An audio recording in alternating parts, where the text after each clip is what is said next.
Hey guys, welcome back to the channel. ಮೊದಲನೇದಾಗಿ ನಮ್ಮ Seth freaking Rollins ಅವರ ಬಗ್ಗೆ ಮಾತಾಡೋದಾದ್ರೆ, ರೀಸೆಂಟ್ ಆಗಿ ನಮ್ಮ ಸೆತ್ ರಾಲೆನ್ಸ್ ಅವರು ಬುಲ್ಲಿ ರೇ ಅವರ ಪಾಡ್ಕಾಸ್ಟ್ ಗೆ ಬಂದಿರ್ತಾರೆ. ಅಂಡ್ ಅದರಲ್ಲಿ ಅವರು ಡಬ್ಲ್ಯೂ ಅನ್ರಿಯಲ್ ಬಗ್ಗೆ ಮಾತಾಡ್ತಾ ಅವ್ರು ಹೇಳ್ತಾರೆ, ನಿಜವಾಗ್ಲೂ ಈಗ ನಾನು ಅಂಡರ್ 40s ಅಲ್ಲಿ ಇದ್ದೀನಿ ಅಂಡ್ ನಾನು ಹೊಸ ಜನರೇಷನ್ ಸೂಪರ್ ಸ್ಟಾರ್ ಆದ್ರೂ ಕೂಡ ನನಗೆ ಓಲ್ಡ್ ಟೈಮೇ ಸಿಕ್ಕಾಪಟ್ಟೆ ಇಷ್ಟ ಅಂಡ್ ನಾನು ಕೇಫೇಬ್ ನ ಬಿಟ್ಕೊಡೋದಕ್ಕೆ ಇಷ್ಟಪಡೋದಿಲ್ಲ ಅಂಡ್ ಈ ಒಂದು ಅನ್ರಿಯಲ್ ನನಗಂತೂ ಚೂರು ಕೂಡ ಇಷ್ಟ ಇಲ್ಲ. ಬಟ್ ಡಬ್ಲ್ಯೂ ಅವರು ಈ ರೀತಿ ಮಾಡ್ತಾ ಇದ್ದಾರೆ ಅಷ್ಟೇ. ಬಟ್ ನಾನು ನನ್ನ ವಿಚಾರನ ಕಂಪ್ಲೀಟ್ ಆಗಿ ಎಲ್ಲೂ ಕೂಡ ಬಿಟ್ಕೊಳ್ಳೋದಕ್ಕೆ ಹೋಗಿಲ್ಲ. ಎಷ್ಟನ್ನ ಬಿಟ್ಕೊಡ್ಬೇಕು ಅಂತ ಇತ್ತು ಅಷ್ಟನ್ನ ಮಾತ್ರ ಆ ಒಂದು ಅನ್ರಿಯಲ್ ಡಾಕ್ಯುಮೆಂಟ್ರಿಯಲ್ಲಿ ಹೇಳಿದ್ದಿನ ಹೊರತು ಅವ್ರೇನಾದ್ರೂ ಇನ್ನೂ ಕೂಡ ಜಾಸ್ತಿ ಫೋರ್ಸ್ ಮಾಡಿದ್ರೆ ನಾನು ಅವ್ರಿಗೆ ಹೇಳಿದ್ದೆ, ನೀವು ಇನ್ನೂ ಕೂಡ ಜಾಸ್ತಿ ಫೋರ್ಸ್ ಮಾಡಿದ್ರೆ ನಾನು ಇಲ್ಲಿಂದ ಈಗಲೇ ಹೊರಟೋಗ್ತೀನಿ, ನಾನು ಇದರ ಭಾಗನೇ ಆಗಿರೋದಿಲ್ಲ ಅಂತ. ಸೊ ಅವರು ಕೂಡ ನನ್ನ ಪ್ರಾಬ್ಲಮ್ನ ಅರ್ಥ ಮಾಡ್ಕೊಂಡು ಎಷ್ಟು ಬೇಕೋ ಅಷ್ಟನ್ನ ಮಾತ್ರ ಬಿಟ್ಕೊಟ್ಟಿದ್ದೀನಿ ಅಂತ ನಮ್ಮ ಸೆತ್ ರಾಲೆನ್ಸ್ ಅವರು ಕಮೆಂಟ್ ಮಾಡಿದ್ದಾರೆ. ಸೊ ಸೆತ್ ರಾಲೆನ್ಸ್ ಅಲ್ಲ, ಎಲ್ಲರಿಗೂ ಕೂಡ ಈ ಒಂದು ಅನ್ರಿಯಲ್ ಡಾಕ್ಯುಮೆಂಟ್ರಿ ಇಷ್ಟನೇ ಆಗ್ತಾ ಇಲ್ಲ. ಬಟ್ ನಮ್ಮ ಟ್ರಿಪಲ್ ಎಚ್ ಯಾಕೋ ಎಲ್ಲದನ್ನು ಕೂಡ ಲೀಕ್ ಮಾಡ್ತೀನಿ ಅಂತ ಬರ್ತಾ ಇದ್ದಾರೆ. ಟ್ರಿಪಲ್ ಎಚ್ ಅವರು ಏನ್ ತಲೆಯಲ್ಲಿ ಇಟ್ಕೊಂಡು ಮಾಡಿದಾರೋ ಗೊತ್ತಿಲ್ಲ. ರೀಸೆಂಟ್ ಆಗಿ ನಮ್ಮ ಪಾಲಿಮಿನ್ ಅವರು ಕೂಡ ಇದೇ ರೀತಿ ಸ್ಟೇಟ್ಮೆಂಟ್ ನ ಕೊಟ್ಟಿದ್ರು, ಅದು ಕೂಡ ಆ ಒಂದು ಡಾಕ್ಯುಮೆಂಟ್ರಿಯಲ್ಲೇ. ಅಂಡ್ ಈಗ ನಮ್ಮ ಸೆತ್ ರಾಲೆನ್ಸ್ ಅವರು ಕೂಡ ಸೇಮ್ ಸ್ಟೇಟ್ಮೆಂಟ್ ನ ಕೊಟ್ಟಿದ್ದಾರೆ. ನೆಕ್ಸ್ಟ್ ಅಪ್ಡೇಟ್ ಕಡೆ ಬರೋದಾದ್ರೆ ಇದಿರ್ತಕ್ಕಂಥದ್ದು ಟ್ರಿಕ್ ವಿಲಿಯಮ್ಸ್ ಅವರ ಬಗ್ಗೆ. ನಿಮಗೆ ಗೊತ್ತಿರಬಹುದು, ಈಗ ಅಫಿಷಿಯಲ್ ಆಗಿ ಟ್ರಿಕ್ ವಿಲಿಯಮ್ಸ್ ಅವರು ಸ್ಮ್ಯಾಕ್ ಡೌನ್ ರಾಸ್ಟರ್ ನ ಭಾಗ ಆಗಿದ್ದಾರೆ. ಬಟ್ ಕರೆಕ್ಟ್ ಆಗಿ 5 ವರ್ಷಗಳ ಹಿಂದೆ ಅವರು ಸ್ಮ್ಯಾಕ್ ಡೌನ್ ನಲ್ಲಿ ಆಸ್ ಎ ಕಮಾಂಡೋ ಆಗಿ ನಮಗೆ ನೋಡೋದಕ್ಕೆ ಸಿಕ್ಕಿದ್ರು. ನಿಮಗೆ ಗೊತ್ತಿರಬಹುದು, ಅಪೋಲೋ ಕ್ರೂಸ್ ಅವರ ಒಂದು ಗಿಮಿಕ್ ನಮಗೆ ನೋಡೋದಕ್ಕೆ ಸಿಕ್ಕಿತ್ತು ಅಂಡ್ ಅವರ ಅಕ್ಕಪಕ್ಕ ಕಮಾಂಡರ್ಸ್ ಗಳು ನಮಗೆ ನೋಡೋದಕ್ಕೆ ಸಿಗ್ತಾ ಇದ್ರು. ಅಂಡ್ ಅದರಲ್ಲಿ ಒಬ್ಬ ಕಮಾಂಡೋ ನಮ್ಮ ಟ್ರಿಕ್ ವಿಲಿಯಮ್ಸ್ ಅಂತಾನೆ ಹೇಳ್ಬೇಕು. ಅಂಡ್ ಈಗ ಅವರು ಅಲ್ಲಿಂದ ಸ್ಮ್ಯಾಕ್ ಡೌನ್ ರಾಸ್ಟರ್ ನ ಭಾಗ ಆಗಿ ನಮಗೆ ನೋಡೋದಕ್ಕೆ ಸಿಕ್ಕಿದ್ದಾರೆ. ಕೆಫೆ ಬ್ರೇಕ್ ಆಗೋದ್ರ ಬಗ್ಗೆ ಮಾತಾಡ್ತಿದೀವಿ ಅಂದ್ರೆ ನಿಮಗೆ ಗೊತ್ತಿರಬಹುದು, ಮಂಡೇ ನೈಟ್ ರಾಲಿ ನಮಗೆ ಸಿಎಂ ಪಂಕ್ ಹಾಗೆ ಬ್ರಾನ್ ಬ್ರೇಕರ್ ಅವರ ನಡುವೆ ಒಂದು ಸಿಂಗಲ್ಸ್ ಮ್ಯಾಚ್ ನೋಡೋದಕ್ಕೆ ಸಿಗುತ್ತೆ. ಐ ಥಿಂಕ್ ಇವರ ಫ್ಯೂಡ್ ಇಲ್ಲಿಗೆ ನಿಲ್ಲೋದಿಲ್ಲ, ರಾಯಲ್ ರಂಬಲ್ ತನಕ ಕಂಟಿನ್ಯೂ ಆಗುತ್ತೆ ಅಂತ ಅನ್ಕೋತೀನಿ, ಅಥವಾ ಸ್ಯಾಟರ್ಡೆ ನೈಟ್ ಮೇನ್ ಇವೆಂಟ್ ಅಲ್ಲಾದ್ರೂ ಇವರ ನಡುವೆ ಇನ್ನ ಒಂದು ಮ್ಯಾಚ್ ನಮಗೆ ನೋಡೋದಕ್ಕೆ ಸಿಗಬಹುದು ಅಂತ ಅನ್ಸುತ್ತೆ. ಏನೇ ಆಗ್ಲಿ, ಅವರು ಆ ರೇಂಜ್ ಗೆ ಫ್ಯೂಡ್ ಮಾಡ್ತಾ ಇದ್ರು ಕೂಡ ಈ ಒಂದು ಫೋಟೋ ಈಗ ಇಂಟರ್ನೆಟ್ ಅಲ್ಲಿ ಸಿಕ್ಕಾಪಟ್ಟೆ ವೈರಲ್ ಆಗ್ತಾ ಇದೆ. ನೀವು ಇಲ್ಲಿ ನೋಡ್ತಾ ಇರಬಹುದು, ಈ ಒಂದು ಫೋಟೋದಲ್ಲಿ ನಮಗೆ ಸಿಎಂ ಪಂಕ್, ಬ್ರಾನ್ ಬ್ರೇಕರ್, ಕಾರ್ಮೆಲೋ ಏಸ್ ಹಾಗೆ ಟ್ರಿಕ್ ವಿಲಿಯಂ ಅವರು ನಮಗೆ ನೋಡೋದಕ್ಕೆ ಸಿಗ್ತಾ ಇದ್ದಾರೆ. ಸೊ ಈ ಮೂವರು ಸಿಎಂ ಪಂಕ್ ಅವರ ಜೊತೆ ಸೇರ್ಕೊಂಡು ಟ್ರೈನಿಂಗ್ ಮಾಡ್ತಾ ಇದ್ದಾರೆ.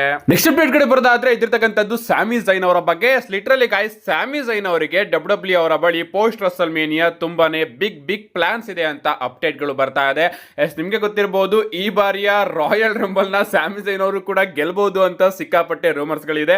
ಬಟ್ ಅದು ಸ್ವಲ್ಪ ಡೌಟ್ ಅಲ್ಲಿ ಇದೆ ಅಂತಾನೆ ಹೇಳ್ಬೇಕು, ಯಾಕಂದ್ರೆ ಸ್ಯಾಮಿ ಝೈನ್ ಅವ್ರಿಗಿಂತ ಜಾಸ್ತಿ ರೋಮನ್ ರೈನ್ಸ್ ಅವರು ಗೆಲ್ಲೋ ಚಾನ್ಸಸ್ ಇದೆ ಅಂತಾನೆ ಹೇಳ್ಬೇಕು. ಅಷ್ಟೇ ಅಲ್ಲ, ಡಬ್ಲ್ಯೂ ಅವರಿಗೆ ಈ ಬಾರಿಯ ರಸಲ್ಮೇನಿಯಾ ಮುಗಿದ ಕೂಡಲೇ ಸ್ಯಾಮಿ ಝೈನ್ ಅವ್ರಿಗೋಸ್ಕರ ಡಬ್ಲ್ಯೂ ಬಳಿ ತುಂಬಾನೇ ಬಿಗ್ ಪ್ಲಾನ್ಸ್ ಗಳಿದೆಯಂತೆ. ಅಂಡ್ ಅದರಲ್ಲೂ ಕೂಡ ಸ್ಯಾಮಿ ಝೈನ್ ಅವರು ಡಬ್ಲ್ಯೂ ಚಾಂಪಿಯನ್ಶಿಪ್ ನ ಗೆದ್ರೆ ಒಂದು ರೋಮನ್ ರೈನ್ಸ್ ನ ಸೋಲ್ಸಿ ಗೆಲ್ತಾರೆ, ಅಥವಾ ಕೋಡಿ ರೋಡ್ಸ್ ಅವ್ರನ್ನ ಸೋಲ್ಸಿ ಗೆಲ್ತಾರೆ ಅಂತಾನೂ ಕೂಡ ರೂಮರ್ಸ್ ಗಳು ಬರ್ತಾ ಇದೆ. ಏನೇ ಆಗ್ಲಿ, ರಸಲ್ಮೇನಿಯಾ 43 ಅಲ್ಲಿ ನಮ್ಮ ಸ್ಯಾಮಿ ಝೈನ್ ಅವರ ಕರಿಯರ್ ಉನ್ನತ ಸ್ಥಾನಕ್ಕೆ ಹೋಗುತ್ತೆ ಅಂತ ಅನ್ಕೋತೀನಿ. ಯಾಕಂದ್ರೆ ರಸಲ್ಮೇನಿಯಾ 43 ಆಫ್ ಕೋರ್ಸ್ ಸೌದಿ ಅರೇಬಿಯಾದಲ್ಲಿ ಆಗ್ತಾ ಇದೆ ಅಂಡ್ ಅಲ್ಲಿ ಡಬ್ಲ್ಯೂ ಅವರು ಸ್ಯಾಮಿ ಝೈನ್ ಅವ್ರನ್ನ ಮೇನ್ ಇವೆಂಟ್ ಅಲ್ಲಿ ಇಡ್ತಾರೆ ಅಂತ ಅನ್ಸುತ್ತೆ. ಅವ್ರನ್ನ ಒಂದು ಮೇಜರ್ ಪ್ಲಾನ್ ಅಲ್ಲಿ ಇನ್ವಾಲ್ವ್ ಮಾಡ್ತಾರೆ. ಸೊ ಆದಷ್ಟು ಬೇಗ ನಮ್ಮ ಸ್ಯಾಮಿ ಝೈನ್ ಅವರ ಸ್ಟಾರ್ ಕೂಡ ಮಿನ್ಗೋ ಟೈಮ್ ಬರ್ತಾ ಇದೆ. ನೆಕ್ಸ್ಟ್ ಅಪ್ಡೇಟ್ ಕಡೆ ಬರೋದಾದ್ರೆ ಇದಿರ್ತಕ್ಕಂಥದ್ದು royal rumble premium live event ಬಗ್ಗೆ. ನಿಮ್ಗೆ ಗೊತ್ತಿರಬಹುದು, ಈ ಬಾರಿಯ ರಾಯಲ್ ರಂಬಲ್ ಇನ್ನೇನು 1 ತಿಂಗಳಿಗಿಂತ ಕಮ್ಮಿ ಟೈಮ್ ಇದೆ. ಅಂದ್ರೆ ಫೆಬ್ರವರಿ 1ನೇ ತಾರೀಕು ನಮಗೆ royal rumble premium live event ನೋಡೋದಕ್ಕೆ ಸಿಗುತ್ತೆ. ಲಿಟರಲಿ ರಾಯಲ್ ರಂಬಲ್ ಸೌದಿ ಅರೇಬಿಯಾದಲ್ಲಿ ಆಗ್ತಾ ಇದೆ ಅಲ್ವಾ, ಆ ಒಂದು ರಾಯಲ್ ರಂಬಲ್ ಇವೆಂಟ್ ನ ಮಾಡೋದಕ್ಕೆ ಸೌದಿ ಅರೇಬಿಯಾದ ಬಳಿ ಸ್ಟೇಡಿಯಂ ಇರಲಿಲ್ಲ.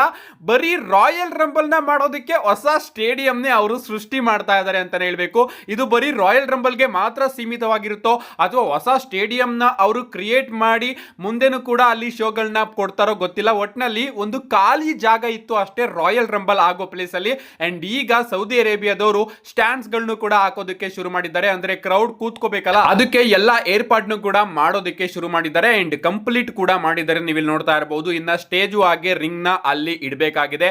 ಏನಿಲ್ಲ, ಓಪನ್ ಗ್ರೌಂಡ್ ಅಲ್ಲಿ ನಮಗೆ ರಾಯಲ್ ರಂಬಲ್ ನೋಡೋದಕ್ಕೆ ಸಿಗ್ತಾ ಇದೆ. ಲಿಟರಲಿ ಖಾಲಿ ಜಾಗದಲ್ಲಿ ಎಲ್ಲದನ್ನು ಕೂಡ ಹೊಸದಾಗಿ ಅವರು ಕ್ರಿಯೇಟ್ ಮಾಡ್ತಾ ಇದ್ದಾರೆ ರಾಯಲ್ ರಂಬಲ್ ಗೋಸ್ಕರ. ನೋಡೋಣ, ಈ ಬಾರಿಯ ರಾಯಲ್ ರಂಬಲ್ ಲಿಟರಲಿ ಸಿಕ್ಕಾಪಟ್ಟೆ ಇಂಟ್ರೆಸ್ಟಿಂಗ್ ಆಗಿ ಕಾಣಿಸ್ತಾ ಇದೆ. ನೆಕ್ಸ್ಟ್ ಅಂಡ್ ಫೈನಲ್ ಅಪ್ಡೇಟ್ ಕಡೆ ಬರೋದಾದ್ರೆ ಇದಿರ್ತಕ್ಕಂಥದ್ದು ಸ್ಮ್ಯಾಕ್ ಡೌನ್ ಬಗ್ಗೆ. ಸ್ಮ್ಯಾಕ್ ಡೌನ್ ಮುಂಚೆ 2 ಗಂಟೆ ಶೋ ಆಗಿ ನಮಗೆ ನೋಡೋದಕ್ಕೆ ಸಿಗ್ತಾ ಇತ್ತು ಅಂಡ್ ಈಗ 3 ಗಂಟೆ ಶೋ ಆಗಿ ನೋಡೋದಕ್ಕೆ ಸಿಗ್ತಾ ಇದೆ.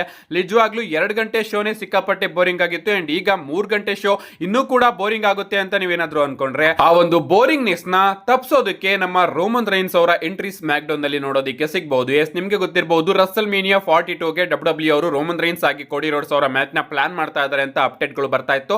ನಾನು ಕೂಡ ವಿಡಿಯೋದಲ್ಲಿ ತಿಳಿಸಿದ್ದೀನಿ. ಇವನ್ ಸರ್ವೈವರ್ ಸೀರೀಸ್ ವಾರ್ ಗೇಮ್ ಅಲ್ಲೂ ಕೂಡ ರೋಮನ್ ರೈನ್ಸ್ ಹಾಗೆ ಕೋಡಿ ರೋಡ್ಸ್ ಅವರ ಮ್ಯಾಚ್ ಟೀಸ್ ಆಗಿದೆ. ಅಷ್ಟೇ ಅಲ್ಲ ಈ ಬಾರಿಯ ರಾಯಲ್ ರಂಬಲ್ ನ ರೋಮನ್ ರೈನ್ಸ್ ಅವರು ಗೆಲ್ತಾರೆ. ಅದಾದ್ಮೇಲೆ ಕೋಡಿ ರೋಡ್ಸ್ ಅವರ ಜೊತೆ ರಸಲ್ ಮೇನಿಯಾಗೆ ಫ್ಯೂಡ್ ನ ಮಾಡ್ತಾರೆ ಅಂತ ರೂಮರ್ಸ್ ಗಳು ಬರ್ತಾ ಇದೆ. ಸೊ ಕೋಡಿ ರೋಡ್ಸ್ ಈಗ ಅನ್ಡಿಸ್ಪ್ಯೂಟೆಡ್ ಚಾಂಪಿಯನ್ ಆಗಿ ಸ್ಮ್ಯಾಕ್ ಡೌನ್ ನಲ್ಲಿ ಇರೋದ್ರಿಂದ ರೋಮನ್ ರೈನ್ಸ್ ಅವರು ರಾಯಲ್ ರಂಬಲ್ ನ ಗೆದ್ಮೇಲೆ ಅವರು ಕೂಡ ಕೋಡಿ ರೋಡ್ಸ್ ಅವರ ಜೊತೆ ಫ್ಯೂಡ್ ನ ಮಾಡೋದಕ್ಕೆ ಸ್ಮ್ಯಾಕ್ ಡೌನ್ ಗೆ ಬರಬೇಕು. ಸೊ ಆಗ ಪ್ರಾಬಬ್ಲಿ ಸ್ಮ್ಯಾಕ್ ಡೌನ್ ಇಂಟ್ರೆಸ್ಟಿಂಗ್ ಆಗಬಹುದು.